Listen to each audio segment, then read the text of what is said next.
So thank you all for coming. Nate Hinerman is an old friend of mine now that I met through this topic, in a sense. Many years ago, there was a Bill Moyers special on end of life and death and dying, On Our Own Terms, it was called. And a network was set up that I ended up running called the San Francisco End of Life Network. And it was just for anybody who worked taking care of, dealing with people towards the end of their life. And we used to host at my office, when we had a large building, talks at lunch and networking meetings where people could come and talk about whatever they wanted. It was kind of a support group, you know, like an AA for people who were involved in these issues. Our receptionist, I remember, she would always say, "That's the nicest group of people that come in this building, that death for lunch bunch," or whatever you call it. And she was right, you know. And so when we got rid of that building, we had to, and I moved on and I couldn't run that anymore. I kind of lost track of it. It actually went dormant. And next thing I knew, here was this young fellow who had revitalized it and was running it and is still running it in San Francisco. And that he was also a PhD philosopher who was a lecturer at University of San Francisco, teaching nurses and others about all kinds of healthcare issues. Now is Dean of Undergraduate Studies at Golden Gate University as well.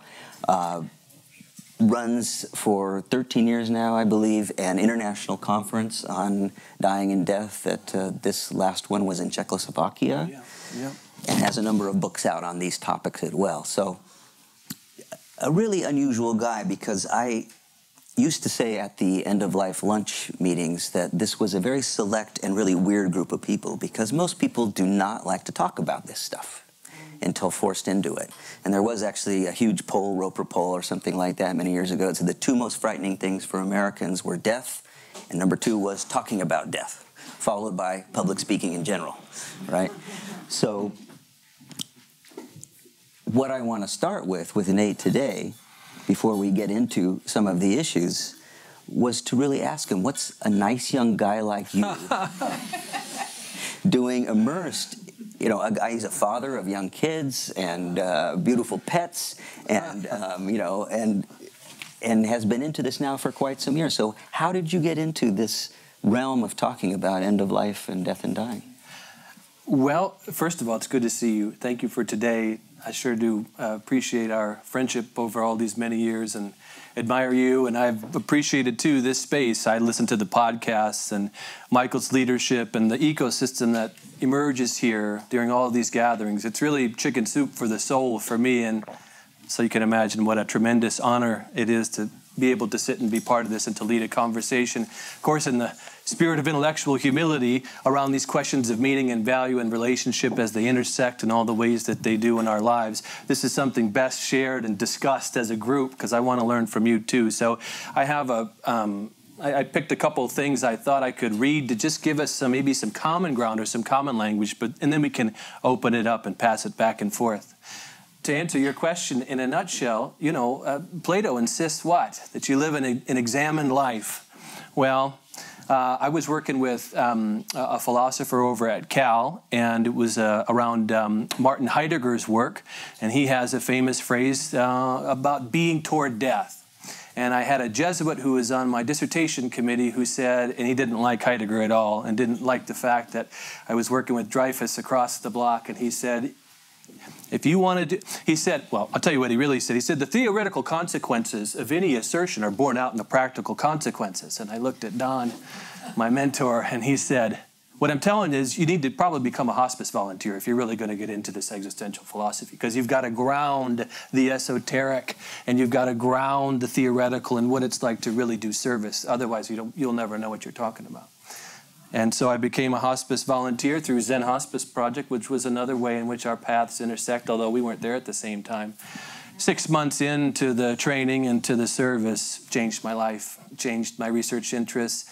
Didn't change the fact that I wanted to finish school, but quickly thereafter I went back and became a marriage and family therapist so I could focus on bereavement work, especially at Pathways, where I'd had many, many hours of seeing clients and families there. But anyway, so changed how I related to myself, that hospice experience. And so have stayed with hospice, and that continues to inform and to ground me just as Don promised it would. And so some of that's led to some of the other projects that you mentioned. And you were at that time where you became a professor, a teacher. Yeah, that's too. right. So yeah. What are the main areas that you teach in? Philosophy and psychology. The areas of overlap. It's interesting. So there was a death and dying class now 14 years ago that I was hired to write and develop for University of San Francisco, and there was debate around where in the university we would house such content. And there was a kind of a push-pull relationship to it. There were some departments that said, yeah, we'd sure like to have it on the curriculum, but not in our department. That's the theologian's bit. And then somebody said, no, this is really more in the social sciences. And finally, the nursing school was bold enough to say, no, we want a hospice and palliative care class. And I don't think some folks in the humanities knew what palliative care had to do. And so so that's how the class started. And so I wrote and started that same one at State a few years later, and they housed that in a gerontology program. Done it at Golden Gate, and that's still yet in another hospice. And so, and it's right in that, these are interdisciplinary questions. And when you ask the broad, interdisciplinary, teleological questions that involve us all, we ought not select a single discipline to be the representative of it. The methodologies needed to really pursue and investigate questions of meaning, value, and relationship relative to mortality. No one discipline owns that. So in a way, it makes sense that it's housed in different places all around the Bay Area. And at one point, what's the highest number of classes you've been teaching at once? You told me this once. Oh, man. It's amazing. I don't know how he does it. He had like 6 or 7 classes going at once, more than that. Okay. Well, so quality control could be a concern in their mind. So let's just say that he's working hard.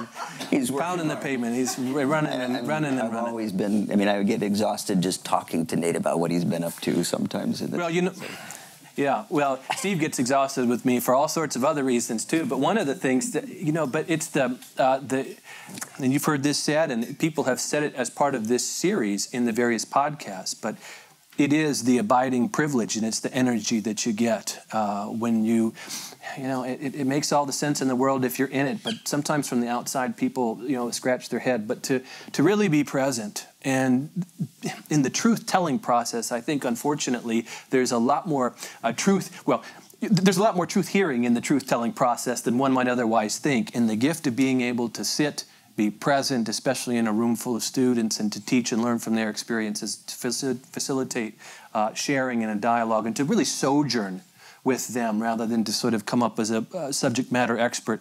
There's a tremendous tremendous lightening on one level of the work, and then there's a tremendous sort of an enduring, profound privilege to enter into those conversations. And so that's what I'm going to say it's fun.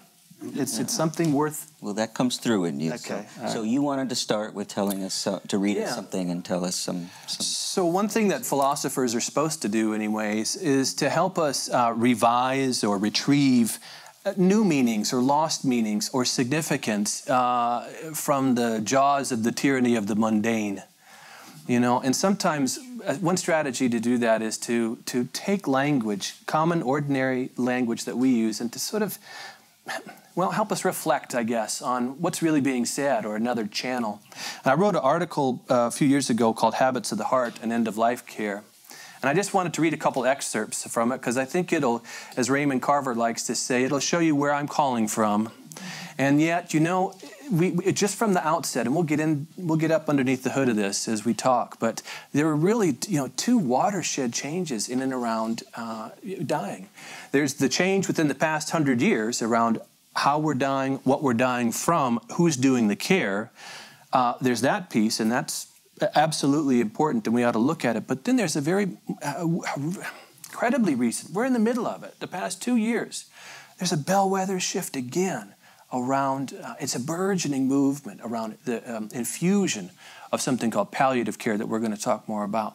So I wrote this in a more kind of liminal spot. This was 4 or 5 years old, and I was just trying to talk about, what I was hearing and what some other folks are writing about in terms of the language that's used and these increasingly truncated medical interviews that we were having, especially the language used in diagnostic moments around chronic progressive illness. And so this is the piece. I'm just going to read a few parts, and then we can open it up.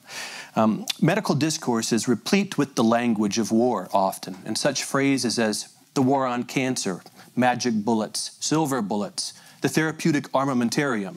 You use that phrase all the time. I know Steve does. But the agents of disease, the body's defenses. Of course, you must always do what? You follow the doctor's orders, right?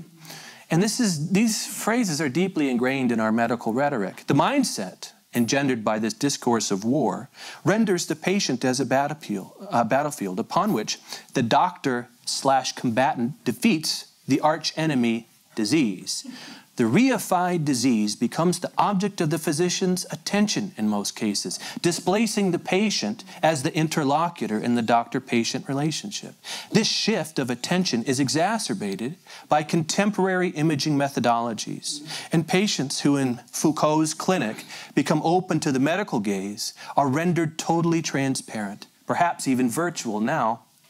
Diagnostics becomes centered on the putative agent, and therapeutics revolves around extirpation and conquest. Arguably, the most important effect of this framing of medicine is the eradication of the patient's voice from the narrative of the illness. The dialogic construction of the narrative of the illness is supplanted by the physician's case record and his or her search for the physical seat of the disease. And the healing effected through the development of meaning falls victim in these militarized discourses I'm suggesting, often, not always. The military metaphors that pervade medicine undermine the ability of physicians and society to deal with the burgeoning burden of chronic illness. And I would add to that, perhaps even adds to the burden of helping us have relevant, personal, practical conversations about end of life. As a therapist, I was just doing a sketch, about the attitudes, the common attitudes that I've seen both in session and at various conferences like the international one, and ones that might typify, and these are generalizations, so on some level of specificity they fail, so forgive me. This doesn't apply to everyone. But, American attitudes about death, oftentimes, and I'm not the only one that has characterized them in this way, and this is just a short set, but there tends to be some mistrust or some insecurity around the position, the orientation of the disease, who is being held by me, the person, and then how I'm going to be seen in the clinic. I think there are fears, people report this in surveys. They have fears of becoming a victim, which sometimes increases aggressive behavior. People have written about, I think this is a strong word, but there can be an irrational dread of dying, that all deaths will be time-consuming, very ripe with pain, lonely, suffering will not be able to be mitigated, and so forth. And of course, we can come up with examples where some of these characterizations are quite true, but there are other ways in which people die as well. Here's the big one. I go through this list just to say that almost always, especially in my sessions and in my work, there's a felt sense of helplessness around, I think, in part, these questions of meaning and value and relationship that folks report are really the most essential concern, and yet they're oftentimes deposed by this attention on the physical body. I'm going to say it a different way. So if death is made to be a medical failure and not a natural event, then I think you can more easily get into some of this way of framing things. Even despite the banners that hang outside, they don't anymore, but this one was taken down not too long ago outside of a hospital here in San Francisco. But, it said, blank, where miracles happen. And I thought, no pressure there. That's a free box. That's the free box. Vic says that's the free box. He's right. So with that as a backdrop, and especially with this notion increasingly that somehow death is something to be absolutely staved off, and it's a medical failure when it happens, I think in part that helps amplify or give fuel for the public arena these days, which is filled with discussions about the crisis in medicine. And healthcare isn't just a major topic of political debate here, it so is in the UK and in Australia, in Canada, I mean around the world. And so when we typically have representatives from, about 100 participants, 13, 15, 20 different countries represented at the international conference. And in each of these cases, when folks assemble, almost all of them will use at some point the crisis in medicine, and they're referring to their own context. So the crisis language there is present. The social, economic, and political forces behind the crisis language have resulted in enormous strains in the doctor-patient relationship, the arena for diagnostic and therapeutic interventions, and perhaps have helped cannibalize the medical interview, perhaps even the clinical relationship without which medicine can sometimes devolve into some mechanical pursuit within a chaotic care delivery system. This is almost Freudian to make this point now, but so my wife she's a nurse practitioner at San Francisco General, and so she's on the neurosurgical team there, and it's not just the General. So many places, even despite the incredible level of care that they're able to provide day in and day out as a level 1 trauma hospital, and you look at the standards of excellence like UC, and I mean, we're so lucky in this area to have so many skilled, brilliant, committed, compassionate folks, and yet even within those systems, there are pockets of chaos, I think, and sometimes the patients will report not quite even knowing who their key contact person is, or what they ought to expect, what questions are fair game, what questions are not. So in this paper, in this article, I was trying to just simply make the case that the language and metaphors of contemporary medical discourse express and reflect the stress in the doctor-patient relationship, and more importantly, that in the discourse, at least in part, can be responsible for shaping the behaviors that characterize the practice of medicine, especially at the end of life today. Said a different way, from a philosopher's point of view, the way that you define the problem gives rise to the tools, the methodologies, the expectations for how you're going to solve it. It also sets, in a certain way, a heuristic for the measurements that you'll use to say whether or not you've succeeded in accomplishing what you set out to do. So defining what's really being seen as the problem is crucial. And so, in a way, what I'm talking about here is about the way we can, the way that the problem can be defined. There's a phrase, just a couple more spots, and then I'll turn it back over to you. But there's a phrase in medical literature for sure, but it's in philosophical literature as well, calling the reification of disease. The reification, as I say, the promotion of the disease over and against the patient's narrative. And this is not new. We didn't just start doing this in the past even 100 years, but it's gained a particular kind of inertia and a kind of commonality where we take it for granted, I think, and there is something at stake in some cases here. I would argue that the biochemical and molecular understanding of disease, very characteristic of the 20th century, has pushed this trend along its vector of reification and reduction to the point that a genetic disease may these days be thought to reside in what? Not in a person, in a misshapen molecule due to an error in DNA or orthography. The patient's body has become superfluous to the molecular physician in some cases, now not simply open to the medical gaze, but rather completely transparent to it. Magnetic resonance imaging aims to visualize pure disease, untainted by the body or by the patient, and the tissues are merely ghosts on the computer screens of an MRI output. The psyche, totally invisible and ephemeral from the stance of a radiologist and molecular pathologist, have now been left behind on the analyst's couch, or the theologians or the priests or the rabbis or, an ethicist, Steve. So the fragmentation of the person who's experiencing the disease, the promotion now of the physical body over and against these other pockets of question and meaning and value where they reside. And we, just to be fair too, I mean, we have overly fragmented the whole notion of wisdom in the arts and sciences. I mean, we've made that very discipline specific. You right now, something that should be that should commingle across all of the different disciplines in arts and sciences. We've now, it's been very sort of bifurcated for years. There's, philosophers don't talk to theologians as much as you might think, and who knows what's going on in the English department, and yet in a way, those conversations ought never be had in isolation.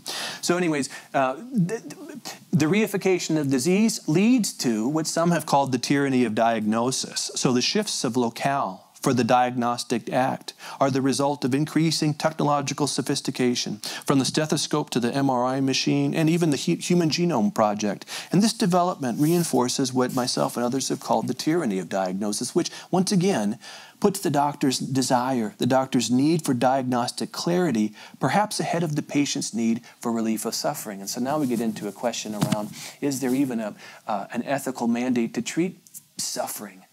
This experience that might even be best described metaphorically in clinical settings? Or are we really just talking about treating physical pain to whatever extent that we can? That's a philosophical conversation. But at the end of the day, I put down here, I say most exemplars of the military metaphors cast the physician in heroic terms, maybe not overtly, but in a way that's how it kind of gets framed, because as the individual responsible for identifying now this reified disease resident inhabiting the patient's body, for them to name it and arrange it for the means of extirpation or elimination. Modern medicine's chemotherapy, whether antimicrobial or anti-tumor, is an analog to this notion of medicine powerful enough to destroy the species of it, disease. The self-evident successes in treating bacterial infections have served to entrench this construct, reinforce the positioning of disease as the physician's natural enemy, leaving the patient as a bystander, perhaps, or a spectator to the fray. In order to understand, so we could talk about this, and we ought to. I just would point out that I think that this is starting to fade. This approach certainly works very skillfully in some areas of medicine, in some areas of health, but of course most Americans suffer slow, progressive, chronic illness, and by definition, they would not be responsive to these kinds of decisive, fully victorious interventions. And so what to do then? The loss of the first-person story is emblematic, this is the last piece, of the transformation of the patient from author and owner of the narrative, whose very uniqueness served as a means of explicating the mysteries of illness, now to a more passive, perhaps even generic, often solitary observer of the care. The patient's story, especially when validated by the attendant physician, aided in the reduction of uncertainty and served in the construction of meaning, without which the experience of illness is fraught with fear and anxiety. All reflexive descriptions of illness, including those by physicians of their own experiences, describe the loss of control and the disorientation that accompany the inability to participate in the affairs of daily living, and the uncertainty that attends the sudden, unexpected onset of illness. In those instances, where we also expect the patient to be a fighter who must resist being ill, the state of sickness can be complicated by a feeling of having failed to achieve the suitable level of the desire to win. And thus we compound, in a way, the injury of the disease with the social insult of failure. And this gains a particular momentum in our culture too, I think, in that, we often see wellness or make tantamount wellness with moral virtue. Mm-hmm. The example that's coming to my mind right now, and I haven't well thought it out, but I guess is Lance Armstrong.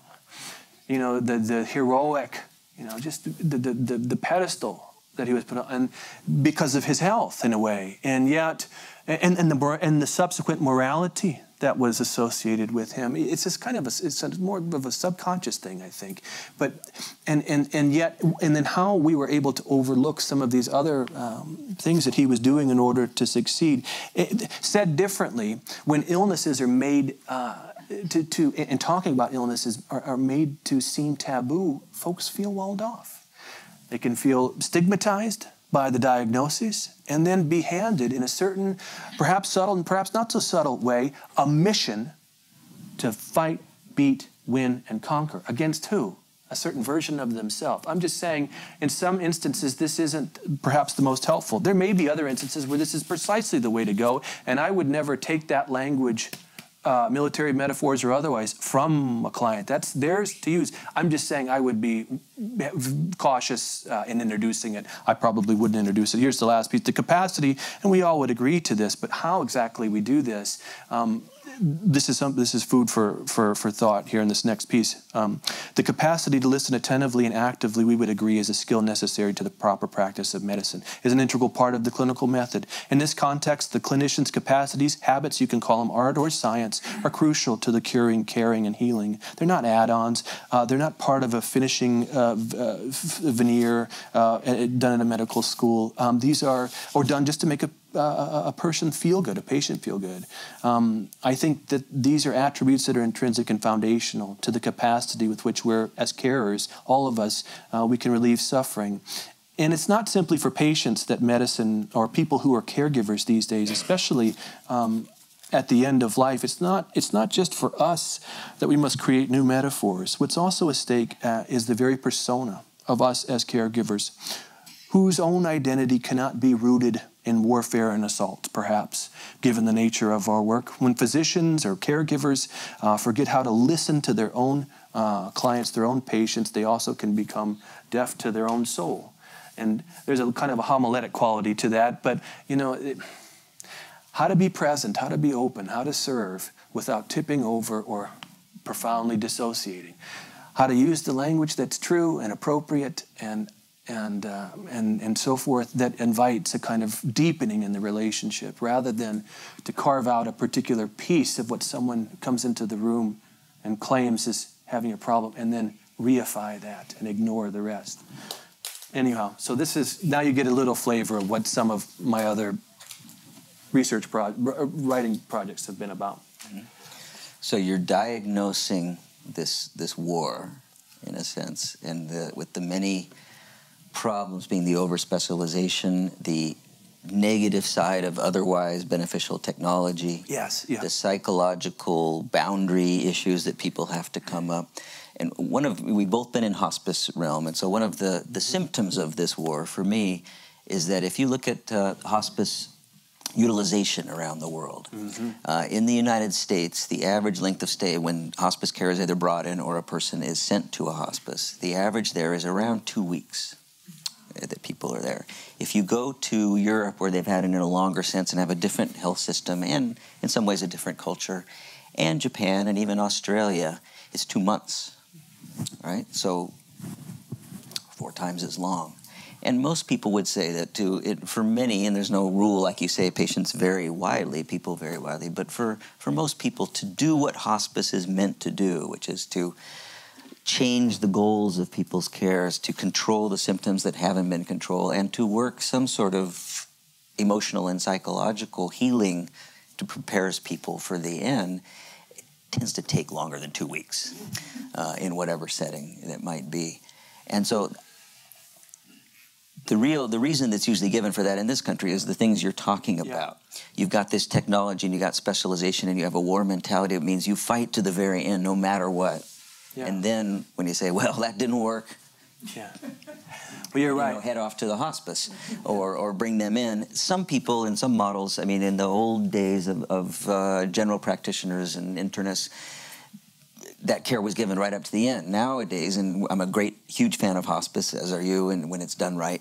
But in some ways, this can be seen as an abandonment.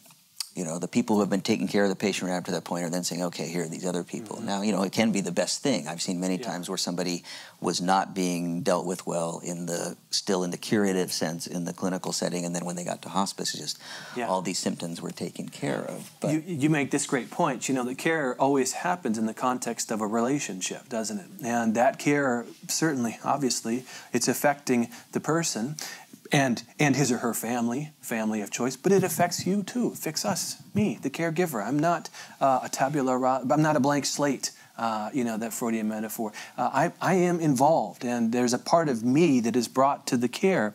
And just to this point, California Healthcare Foundation in 2011, they had a survey for the state of California conducting the palliative care pulse of Californians, and they had almost 2,000 folks participate. It was well distributed in terms of age and ethnicity to represent the populations of California.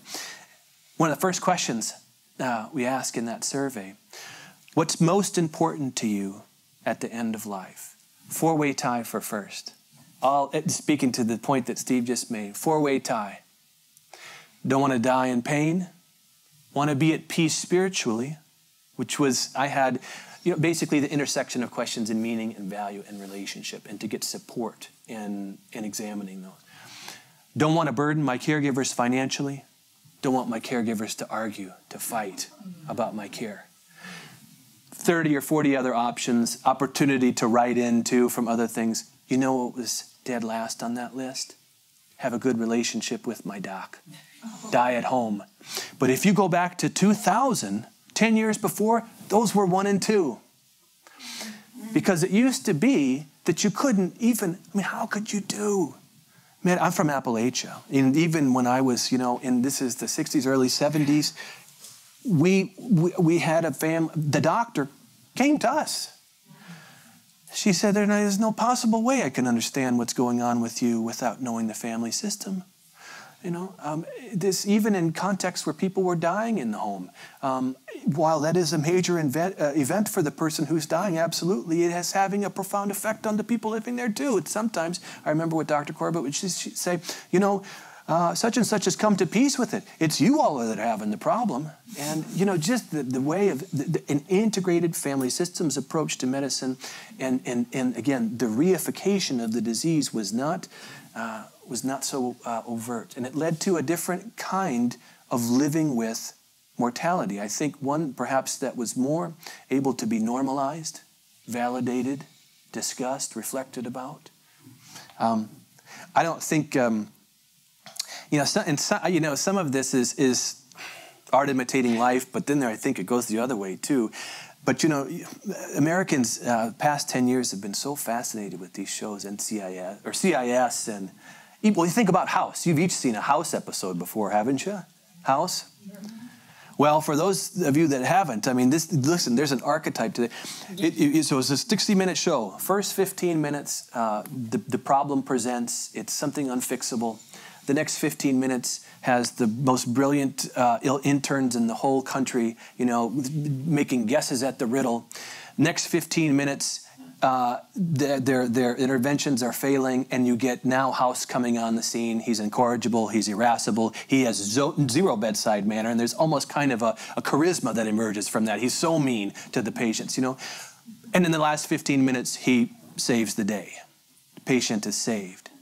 And I think the exchange is now, didn't need to relate, didn't need the family system, didn't even need to treat his colleagues with respect. What did he do? He saved the person's life. Moving on. And I think there's something of an expectation. Even to show an episode like that 50 years ago, people would have said, I would never want that doctor to keep him away from me. But now it's like this big movie they have out. It's American Sniper, I think. It's like, this is the guy that came in and just fixed it. Mm-hmm. Right? But tell us about the palliative care movement, if we want to call it that is addressing this from... let's do this. Within the healthcare system. So give us a description of what that is. And so here's what I mean by palliative care. This is an adjunctive, supportive layer of care for a serious illness where you don't have to stop curative interventions. It's an interdisciplinary team that comes in and helps assist an oncology team, for example, and someone with a progressive chronic illness. It doesn't even have to be for people that are terminally ill. It could be for anyone at any age. And it's farther upstream than, say, for example, hospice. Palliative care isn't designed for necessarily even, or I should say exclusively for people with terminal illness. It can be a way of mitigating pain or suffering adjuvant to any other curative intervention.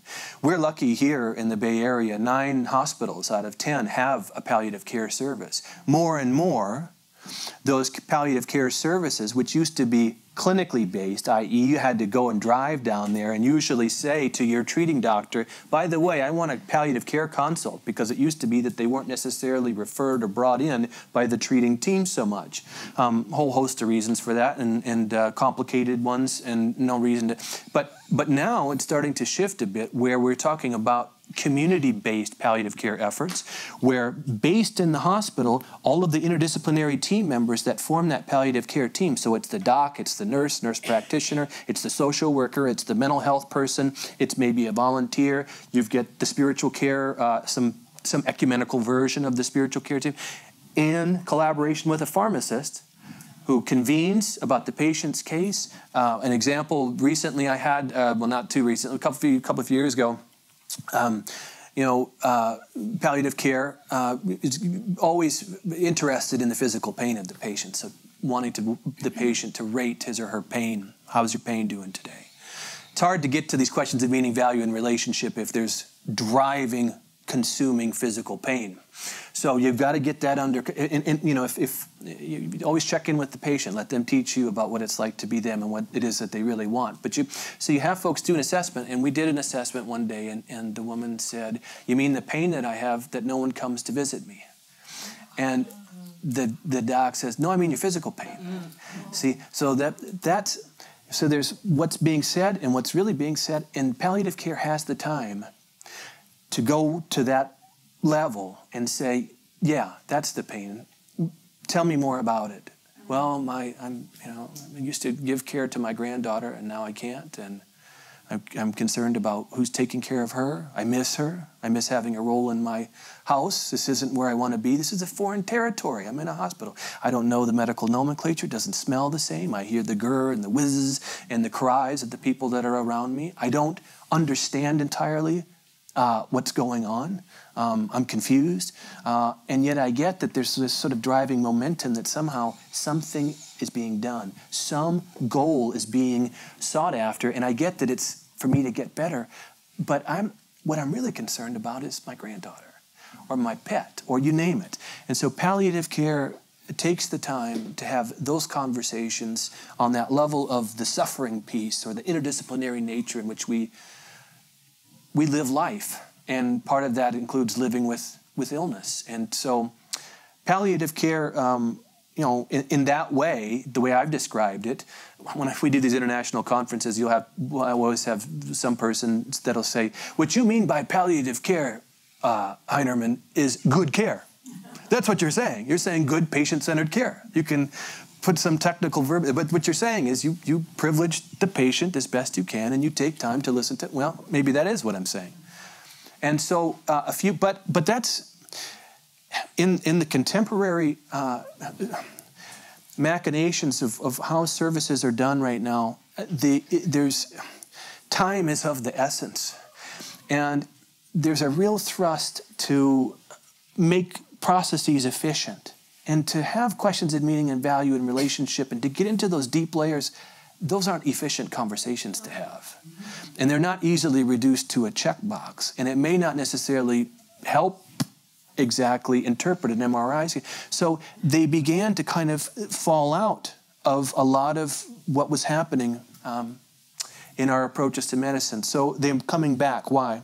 Because in 2000, when we spent 13 cents out of every dollar trying to figure out healthcare or to bail it out, and by the time you go 10 years later in 2010, and that number's up to 27 cents on the dollar, so doubled. And these are bipartisan figures, I mean, maybe some were arguing 30 cents, some were saying 25, but it was ballooning. And at the same time, especially at the end of life, people were reporting that they weren't getting the kind of care that they wanted, and they were getting treatment from which they couldn't benefit. And if you just look at Medicare, just as a quick slice, 2 years ago, 25% of Medicare was spent on 3% of folks that were dying. So part of the whole healthcare tension and why, the Affordable Care Act really gets going is because we're hemorrhaging the funds around beginning of life, end of life, and the uninsured. So Obama says, okay, well, at least let's get with the uninsured piece.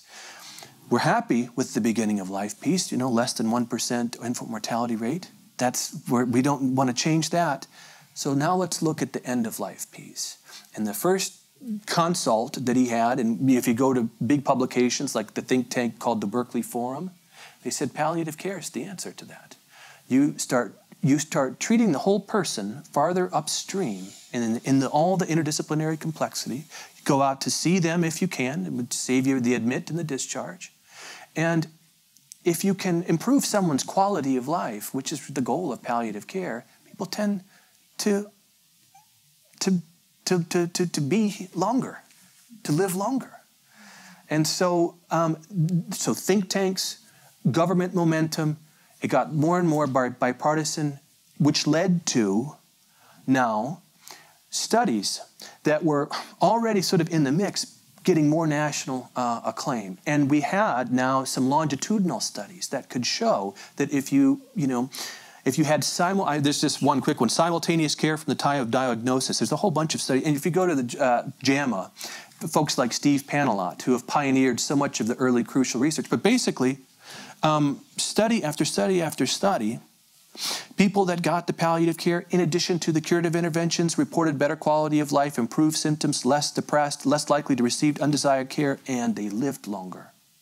Well, that sounds pretty good. How about this? This is from Steve's most recent piece. Dr. Heilig, who was the chair and the founder of the palliative care service at UCSF. 1 out of 8 Americans is 65 now. By 2030, 1 in 5 will be over 65. 90% of those over 65 will have at least 1, perhaps 2 chronic illnesses. So those the military metaphor approach to full extirpation, conquest, remove, that way of framing illness will not work in those cases. By definition, we won't have this. 25% will have more than 5 chronic illnesses. So there's an opportunity for us to relish the fact that palliative care is growing in departments, not just here in the Bay Area, but all throughout the country. You did see even Governor Brown yesterday was talking about this 2 days ago in an address, saying, in effect, we've got to have widespread community participation, understanding in what palliative care is, and we've got to empower and equip current services and current physicians, even if that means increasing education around what this can do.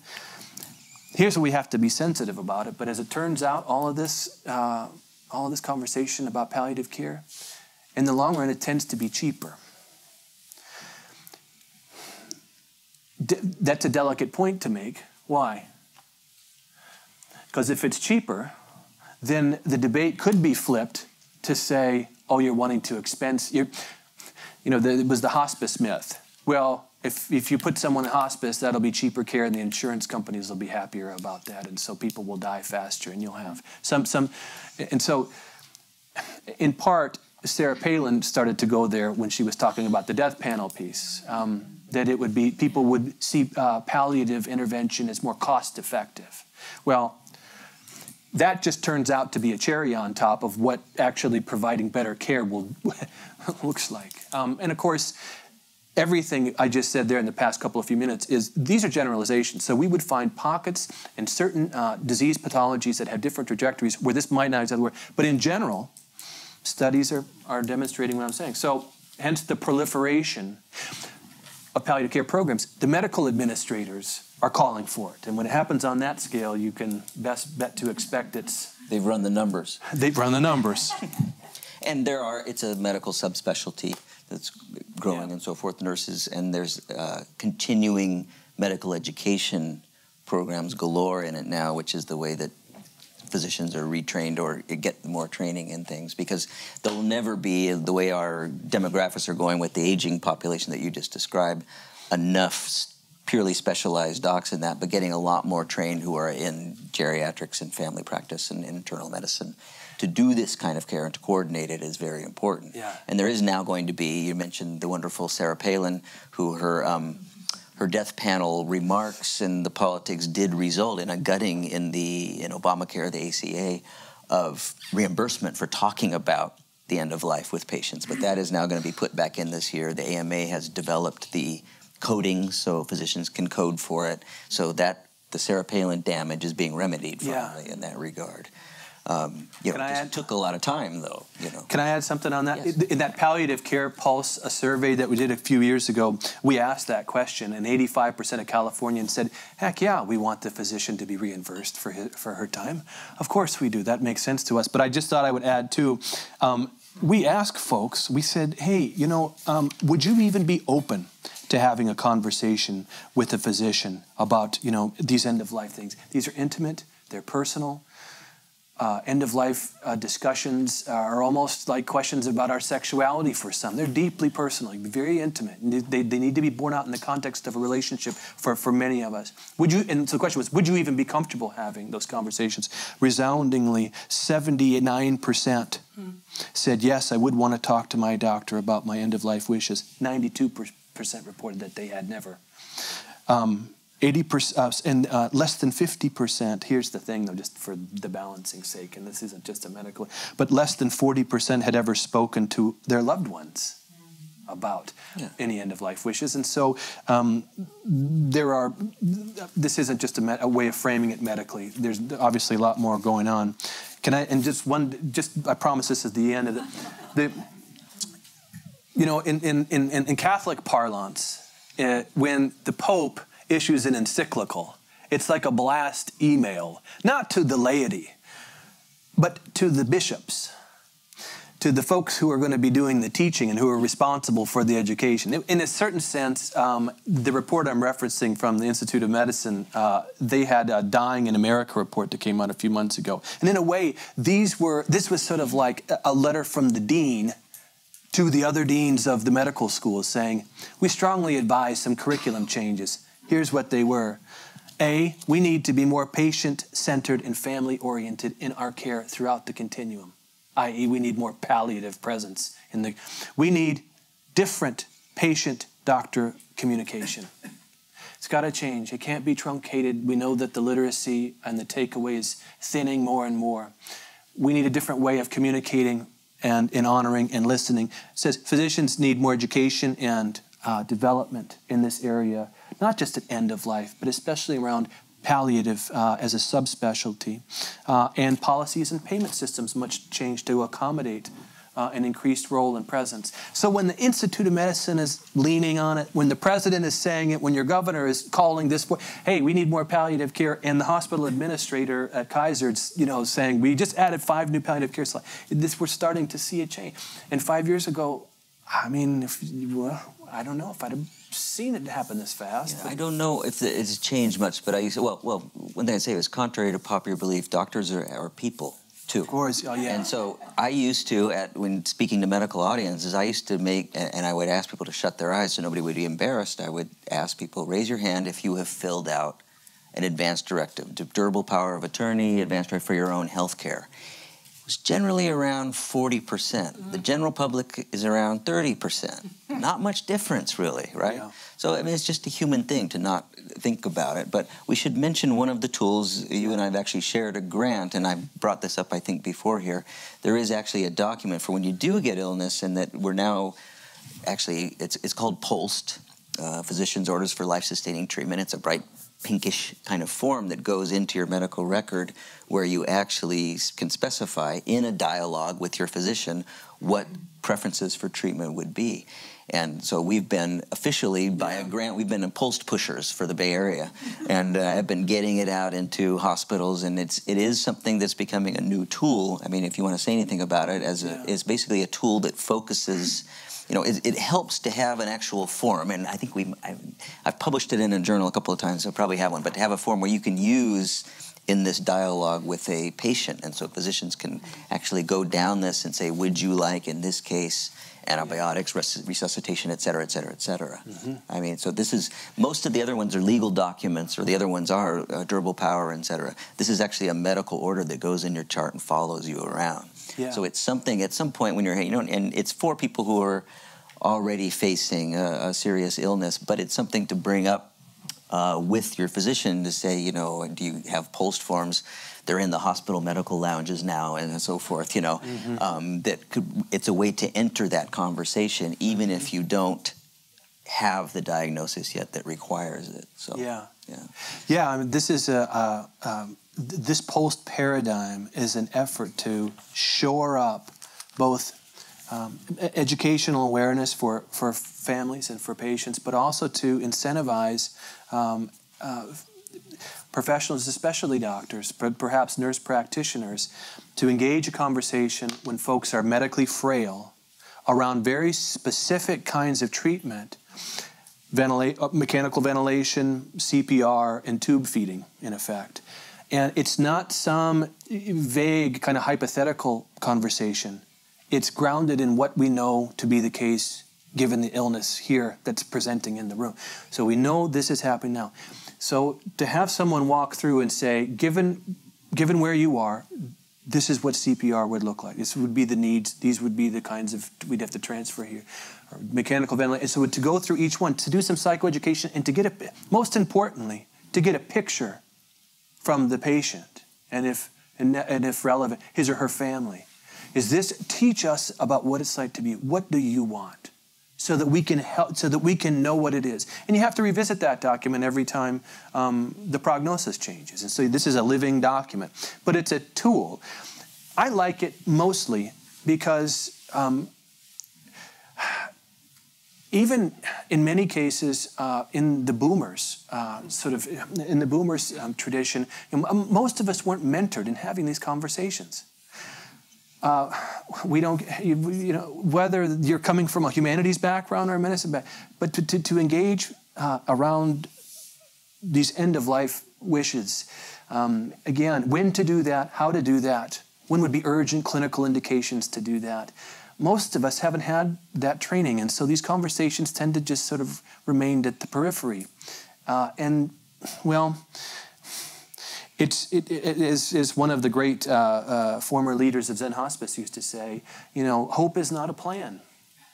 Yeah. And we sure do have hope, but it's not. But we've got to have other ways of serving, of giving care, of loving, of sojourning with, in the event that this particular one doesn't work. And POLST is a way of teasing out what would be some other crucially important things to keep in mind. And so it can be tailored to that person's life. It's not about reducing someone to a checklist. It's really about providing information and letting this person teach the MD or the NP what it's like to be them. It's going to be spread a lot more now, partly because of the reason I just mentioned that there's now going to be reimbursement for doctors to talk about this because it takes time.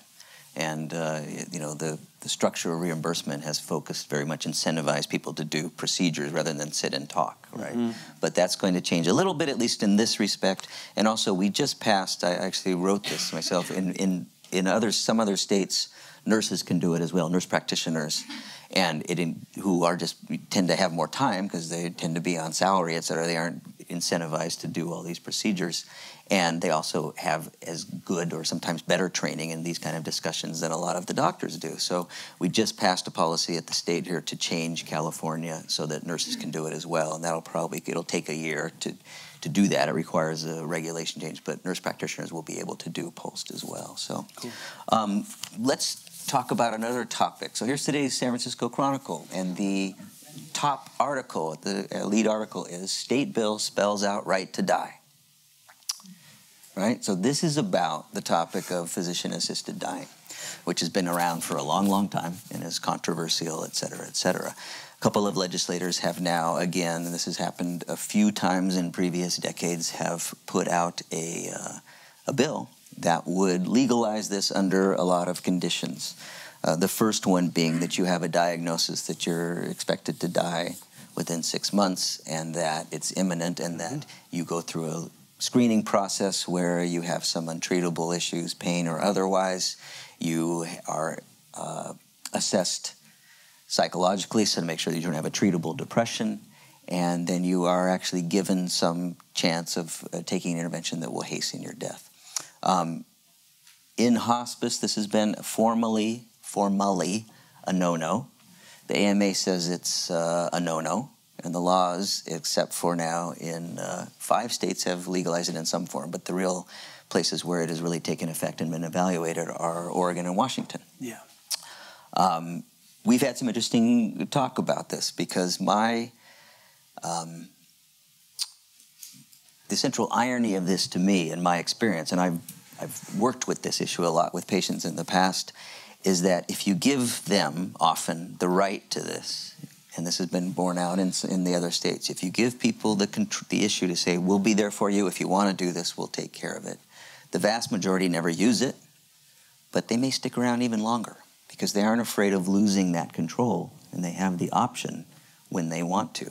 So it's kind of ironic in a way, and in some ways by granting this, legally or not, you can extend life in some cases. It's such a great point that you make. I mean, one of the most remarkable statistics that's come out of looking at the Oregon, who of course passed it in '97, right when the Supreme Court allowed it. So they had a good 10-year sort of longitudinal study to capture the data, and they were saying in that 10-year span, 1 out of 100 Oregonians that was eligible for the act actually went through the waiting period for 2 weeks, did the psych eval, did the 2 times oral and the 2 times written to confirm, and then got the meds. Only 1 out of 100 Oregonians eligible actually went that far. But of that subset, only 1 out of 10 took it.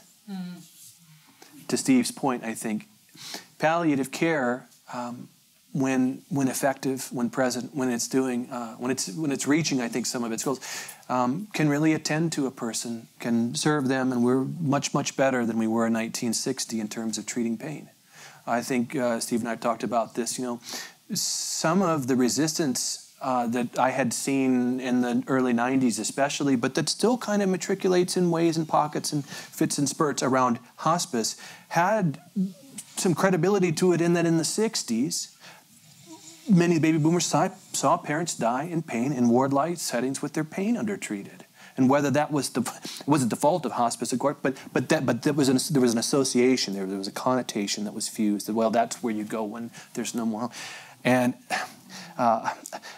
palliative medicine right now, distinguishing between bone pain, nerve pain, muscle pain, getting on it quickly, really understanding the power and the role of the pharmacy team. We're experts at managing pain in many ways, and so when people's pain is managed skillfully, and palliative care is doing their thing, and the person still has the power if they want to proceed, people tend not to end up using it. That was the conclusion of the... Well, and when it's used, if you talk to most of the physicians I've known, and of course it was really big when the HIV epidemic exploded in the Bay Area. This was happening a lot. There was no effective therapy for the disease, and the knowledge was there in a fairly sophisticated patient population about how to do this. And it was usually done via kind of terminal sedation where you're hooked up with opiates and so forth. But by the judgment of most of the people who really knew, the time that you're talking about from somebody dying doing this, or if you would have let it happen, quote unquote, naturally, was somewhere less than a week. So it was people who were really suffering at the end. It wasn't a long time. That's right. And the other interesting dynamic that's happened in Oregon and Washington is that even without you actually using the intervention at the end, the assisted dying, I don't use the term assisted suicide. This isn't suicide. This is something else.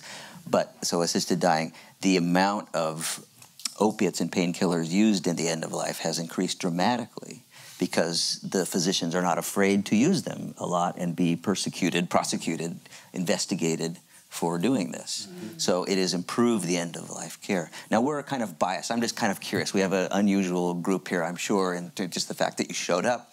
But you don't have to close your eyes because I don't think you're ashamed. But how many people here think this should be a legal option in California? Legal or illegal? Legal, yes, that we should change the law. Actually, I should ask the other. How many people think it shouldn't? So the polls in California right now are showing something like 70% of the general public. What we're having to work with now is the physician population because the State Medical Association has euthanized the previous attempts, the bills at this, and but we now have a lot more, since the last time, which was in the 90s that this was proposed, we have a lot more information on polling of physicians, which is showing more like a 50-50 split. And so if we can, in a sense, make the state association neutral to stay out of the debate, we can get the bill passed. So that proposal I just submitted yesterday to the State Medical Association. It's going to be an uphill battle, but it's interesting. It's a conservative group. And the concerns that you'll hear and that you'll read about, we read some of these. I mean, we were laughing out loud at what, there are people out there who think that there's this huge reservoir of people who want to kill a lot of people out there, I mean, I don't see it. It doesn't happen where it's been legalized. And if they really want to do that, they could do it now. Because if you have to go through all these guidelines, there are many more safeguards in here than there are for the average patient in terms of what you have to do. That's right. So that thing I'm not so worried about, and there are possible abuses, but they don't seem to have happened in other places.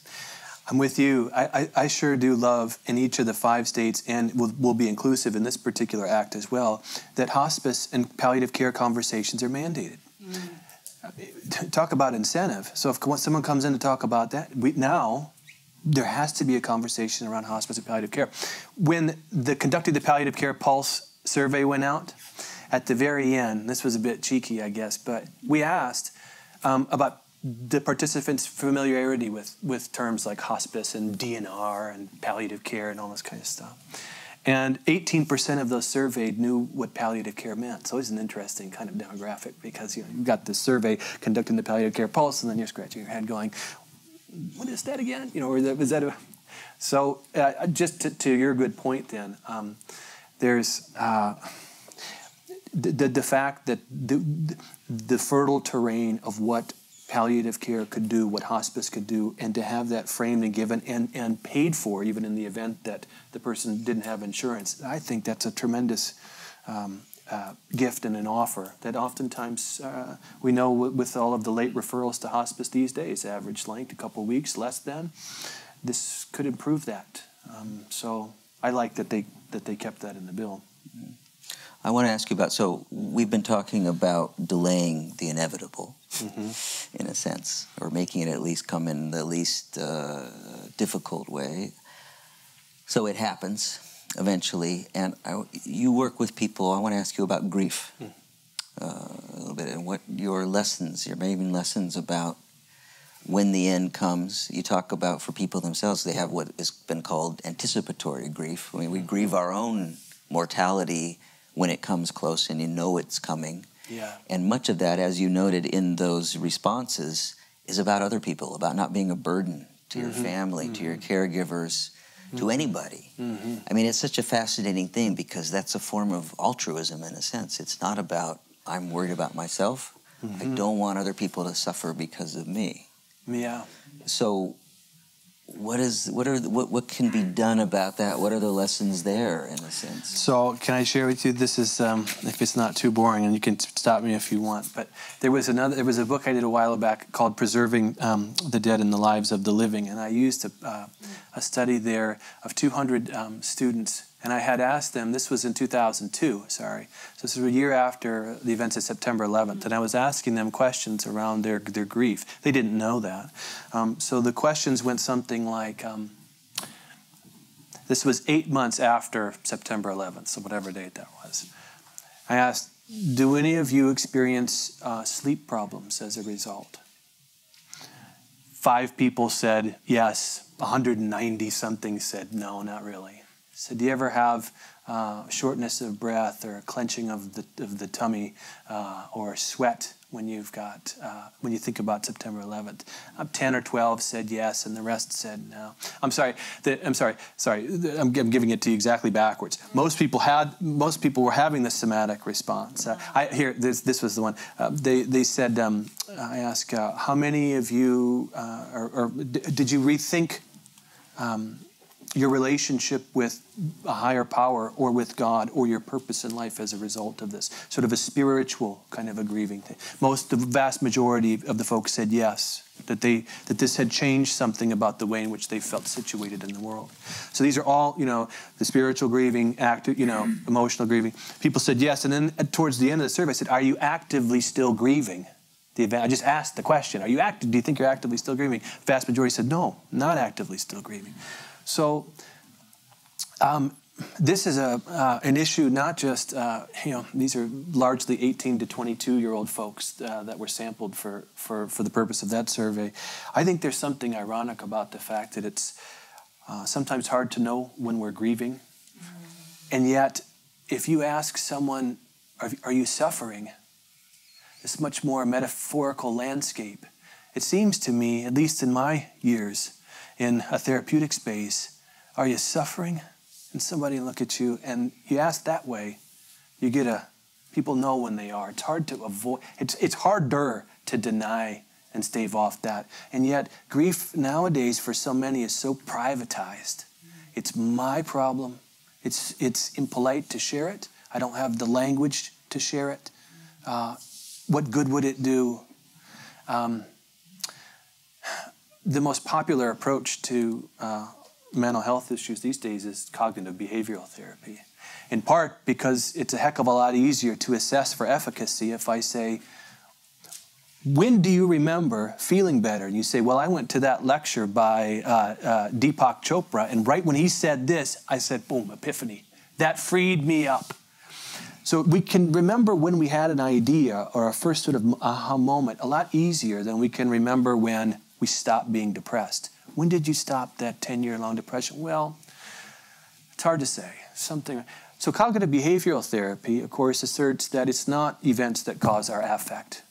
Somebody dies. It's the way we think about the events. So if we can change the way we think about, then we won't be so radically contingent to the events that will happen around us that we don't like. And this is a powerful therapeutic approach to distress and to suffering that can be very effective in all sorts of areas, not the least of which I think is in drug and alcohol abuse. Grief, though, is tricky because, at least to me, fundamentally, when people are grieving, I don't think it's because they're thinking about it wrong. So I think in this case, the event really is causing the reaction. And so how do I authentically observe and be present to that which is true for me in terms of the grief response? And I think that grief, perhaps more than any human experience, is so insisting on a community of support. That is navigated in the healing to whatever extent that emerges, comes through, I think, in a way when we are able to see it and be held by another in the process of it. The hardest thing to do I think, and we do a whole lot of this, is to grieve in isolation. Do you recommend then, in a sense, that grief groups and that kind of thing? Grief groups are powerful, and I've run many, and you're right. I think that they can be tremendous. There was there's a huge church, St. Ignatius Church, up at University of San Francisco, where I teach, and as this church is being built, there's some historical information around a couple funerals that are happening there, and just how people, when they were walking by, these were people that didn't know the deceased, felt warm and invited in terms of being able to come in, to lay a hand, to say, I'm sorry, to give presents. Why? Because when even one death is a tearing at the societal fabric. It's all of us. It's our tapestry. It's not just somebody's loss. It's our loss. But when my students hear that, they say, the last thing in the world, Nate, I would do is go into a church or a synagogue of someone who I didn't know. What would I say? What would I possibly say to that person?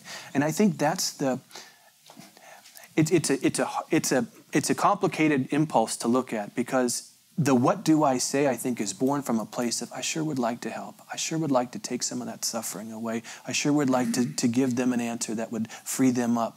But of course, as we all know, especially in those moments of profound vulnerability and when we're grieving to the core, there's no someone coming in and fixing that, especially not just coming in with one word or two words. And so usually what people, I think, or what I have certainly benefited most from, is the capacity for someone to enter in and say, teach me about what it's like to be you. I'm so sorry. Tell me about what it's like to listen, to hear, to sojourn with me. And I think it speaks to that then. I don't know the road that we're walking, but let's walk it together. I'm here. Let's keep talking. Let's keep processing. Let's keep crying. Let's keep observing. And at that point, some of the affect begins to ventilate. And I'm not saying go away, but maybe it makes room then for other affective memories, experiences, and so on. So the terrain of grief, I think, is made so much more difficult to walk when we insist that somehow someone ought to do that on their own. And do you subscribe still? I mean, how do you feel? There's a lot of reevaluation of the Kubler-Ross stages. Oh, yeah. 5 stages. Is that something that you find useful anymore? Or? No, the take home is that it's true. Grieving is highly individualistic, and it's an evolving process, and it's informed by all sorts of things. And Freud's notion that the primordial soup for our grief as adults is born out of the way in which we detach. I've got soon-to-be 3-year-old twin girls, so you can imagine the bedtime rituals and the kind of manipulation and protest that goes on around, one more story or one more. But he talks very specifically. It's exactly those kind of moments when now the self-soothing is really going to have to start, because Dad's not going to come in and tell me the 16th version of Goldilocks, and I'm going to have to self-soothe. And how that's done, and how we each did that in all the milieus of our families, there's a distinctness in how we had to make sense of that, and how secure we felt, and how scared, and how angry, or how out of control, whatever the parameters were. And so Freud says down the line that helps makes sort of the adult grieving experience unique, why we have a version of it. But at the same time, we know what it's like to, in general, to be forlorn and to suffer. And I don't maybe know exactly your version of it in this moment, but I know my version of suffering. And so I don't know exactly what you know, but I've had similar feelings. And so we begin to connect on that level of wonderment, of open respect, and care begins then to drop in, and now a new relationship begins where healing might. I just remember being taught by a dying psychiatrist, and he said, "Oh, it's very interesting. I go through those 5 steps once an hour." Yeah, right. In a reverse order. So it's not like it's a logistical progression that you get to the end and you're done. That you get to go through it in a different way all the time. No, it's tragic. In the 80s especially, all this got written around. All this stuff got written around the grief work model, which was kind of a promise that you could reduce the stages of grief to tasks. And it made a lot of sense and was very appealing, especially for an American culture that liked to sort of get her done and cross it off the list. And I don't know if you're like me, but the real reason I carry a cell phone is to keep a calendar on me, because I'm constantly, okay, got that done, okay, now next. And so this was set up like that, and we taught and tried to inculcate methodologies and seminars and all sorts of self-help recommendations around this notion of how to frame grief, and then sort of, step by step, do this today, do that tomorrow, do that for now. And for some folks, I'm sure it worked. But I think your good point, at least in my experience, grief is too protean for that sort of, to be harnessed in that way. It needs ventilation, not doesn't follow orders, So we rushed through a lot of complicated stuff, of course. But I want to ask people if they wish to. Please, thank you for your patience. Make of some kind, of either of us or each other. Yes. So, when is the best time to do a pulse? Good. So, medical frailty really is the driver for that. And one way of defining that would be if the physician and the person wouldn't be surprised if the current diagnosis wouldn't at some point be that which might either hasten or cause one's death. So, we live with, some of us live with, certain types of chronic illnesses for decades. So, but even in the earlier parts of those decades, a pulse form is totally appropriate. A pulse form wouldn't be appropriate for my nursing students at USF who would need to otherwise do an advanced directive. Medical frailty is what is important when approaching the pulse, because, again, the pulse is customized around exactly that person and the condition that can be cited here. My students don't have that medical frailty, so there's nothing to contextualize it around. Instead, they would do 5 wishes or something like that. That's a great advance directive. So when death is in sight. Well, when the condition that's present, at some point, years or decades even down the line, wouldn't certainly be... on a diagnosis of any condition that could hasten your death. I mean, certainly on a cancer diagnosis, serious heart disease, et cetera, a neurological problem.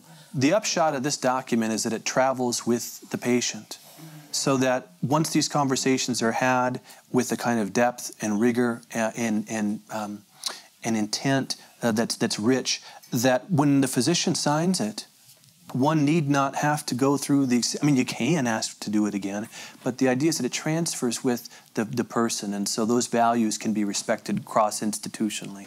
We know that the ED is very rarely a place where you say, tell me about, how are you really doing? You know, which is the place that you need to go, in a certain sense, to do the pulse well. And like, is it best to do it with a primary physician, or? Well, that's it's done now, although, you know, as I mentioned, nurse practitioners are going to be able to do it. Right. They already are in some ways, and the docs are signing it if they're too busy, and depends on the setting. But yes, with your primary physician, whoever you're most comfortable and who knows you. Whoever you think will do the best job with you. That's, Yeah. Back. I've been a hospice nurse for 30 years, and one of the things that I'm experiencing when I go to physicians now, more so than, say, 10 or 20 years ago, is that everybody's got a computer in front of their face. And as someone who's grown to some degree of comfort with the thought of death and with DNR and with all of these forms, I would say that I would want to have this conversation with somebody that I trust. Yes. And not somebody who's got a computer in front of their face and is running off a checkbox. You know, do you want this? Do you want that? Yes. Just so the form is complete and it's on the chart. Yes. So this thing about, you know, how years ago physicians went to your home. Yes. I mean, that's been my experience in hospice work, is going into people's homes, where it's a much more comfortable place to have these conversations, where these conversations happen at a natural pace and not as we're going to fill out this form now. You bet. That seems to be a very important thing. And another thing that I wanted to state was that in this country, death is not a familiar or a very comfortable thing in this culture. And especially physicians who are taught to diagnose and treat disease. So it's really a roundabout thing for them to get back to a place where they can be comfortable with it. And I would find sometimes we got calls from patients' families who wanted a referral to hospice, and you would call physicians and they were reticent to say, yes, she's good. Yes, she has less than 6 months to live, which is what what the Medicare regulations are. Yes. So if you would say that to them, do you think that this patient has less than 6 months to live? They would not want to say that. Right. Because it was like they were playing God, and they didn't want to play God. Yeah. And I found it much more valuable to ask them, would you be surprised if this person died within the next 6 months? Which is a totally different question. Thank you so much. Those are two just essential points, both just spot on. Can I just say, Ira Byock, you've heard that name before. This is a physician who has championed hospice and palliative care for many decades. He's very charismatic and articulate. I heard him give a talk for the California Coalition for Compassionate Care. I'm on the board of this group. And so we met in Southern California, and he was the keynote. And he said that the #1 skill that physicians are going to need in the next 5, 10 years, whether they be palliative or oncological in specialization, he said they're going to have to be good information managers, because all of the vectors within healthcare are changing. Where the patients are getting their information, it used to be doctor knows best. Go get the doctor's orders and you follow them. And now every one of us, don't we? Well, I'm feeling this, or my doctor said that, so we cross-check it. We get on a chat, we start to build information. We come in, and it's changing the role that patients have with their doctors. There's a book out that I just love. It's called. This was in the Oprah Best Book series or club. It was called please let me help. And it was written by ex-patient Pete to his doctor saying, hey, carve out some space for me. I've got some ideas for how this could go. Good information managers. There's a little cartoon there that happens in my mind, and this doctor is saying, well, do you want the pill? Do you want the patch? We could probably do it in Elixir, or do you want the app? And it's like, you can just almost imagine that it could go that way, that you would have a healthcare app designed just for you. So the managing the information, where did you hear that from? Connecting voices within the patient's own experience with his or her own. It may really change the kind of version of medical paternalism that has inhabited that role over so many years. Anyway, so that is such an astute point. Thank you. Thank you for coming too. Yes. I have a question. Is the pulse then kind of overtaking the DNR? Because I'm an elderly mother and she has a DNR and she's absolutely medically frail. She's in hospice. I mean, it seems like she should have a pulse. Does anybody reference the DNR anymore? What's its function, really? Or, I'm confused about the distinction between those two things. Yeah, well, this is a great point. The question came up when we were first trying to get this paradigm in. The EMT said, now wait, in effect, if I look at this carefully, this looks like a pre-hospital admit DNR. Now do we even need DNRs anymore? Somebody said no over here. Do you want to? Yeah. Yeah, I mean, I could answer too, but you've had this. Well, I have a terminal illness. I've been on an investigational drug, and I really want a copy of your article for the 10th Floor Boys. Okay. The pulse is to be at home because it's the duty of the EMTs to intubate you and to provide all bells and whistles if they're not told to stop, and to transport you to a hospital. So the point of the pulse and the point of it being bright pink is that it's in your house. It's the first thing you see when you walk in your door to stop the EMTs, because then it takes a court order to have an intubation tube removed. But it's not an either or, because a DNR in the hospital. So that's why we have two.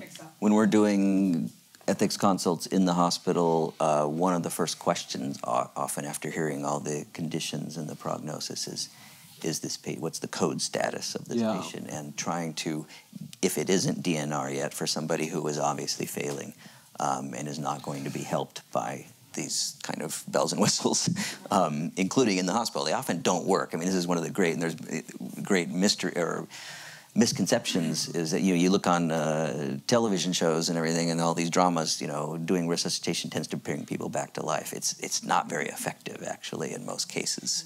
For most people, it may bring people back to a breathing status that you don't want to be in, because you've had brain damage. But in any event, DNR is still important for, it's not an either or. You have both. You have a DNR status that'll be, if you have the pulse, you'll have that, but also in the inpatient setting, it's important to know that is in effect. You should have Anything everything. you can, yeah. Increases your chances of getting treated as you wish at that point, In part two, and I mean, there's more at stake. There are immediate decisions, as you know, that would have to be made. There's a decision tree.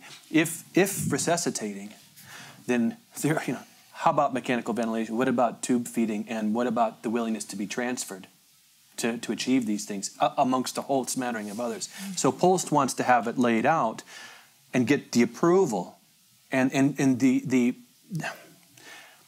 to get the request from the patient to say, yes, please, I want you to do just that. And then I want this done. And no, but that I don't.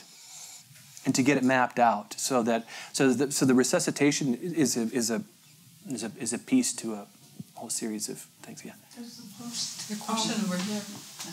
Yeah. oh, sorry. She's not finished. Does Post the this. post replace the medical directive then? No. No, the medical directive is still helpful in two primary ways. One, the directive allows you to appoint a healthcare proxy, a healthcare surrogate.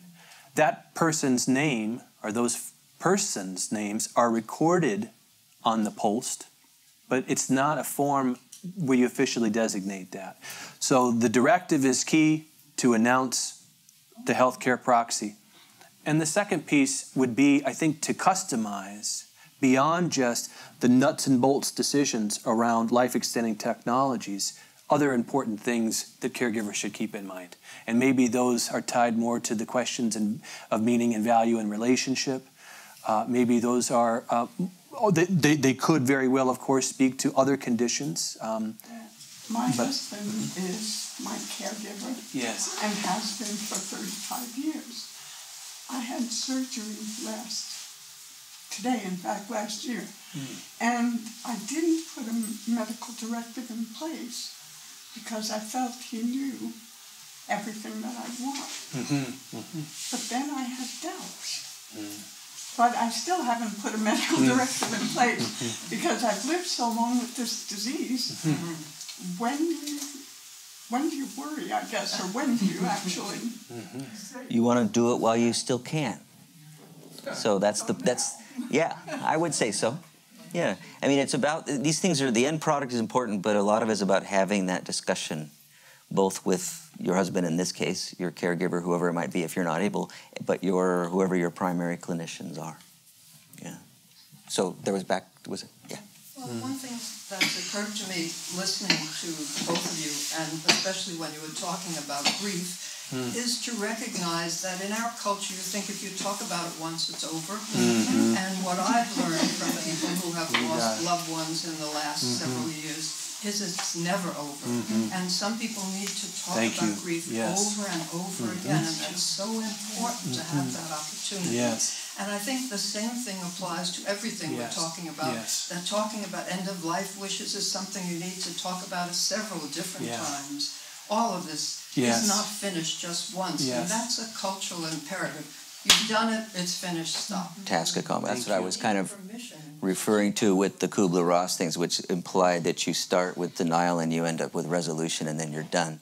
But actually you go through this over and over and over, and hopefully each time you go through it, it's a little less acute and painful, where you do actually get a resolution where you're living with that as part of you as a changed person, but it's not ruling your life and causing you all that suffering. Okay to change? Exactly, yeah. Exactly. Such a brilliant point. This is such a brilliant point. Yes, thank you. Bill Lammers put Kubler-Ross on a wheel. That really works much better.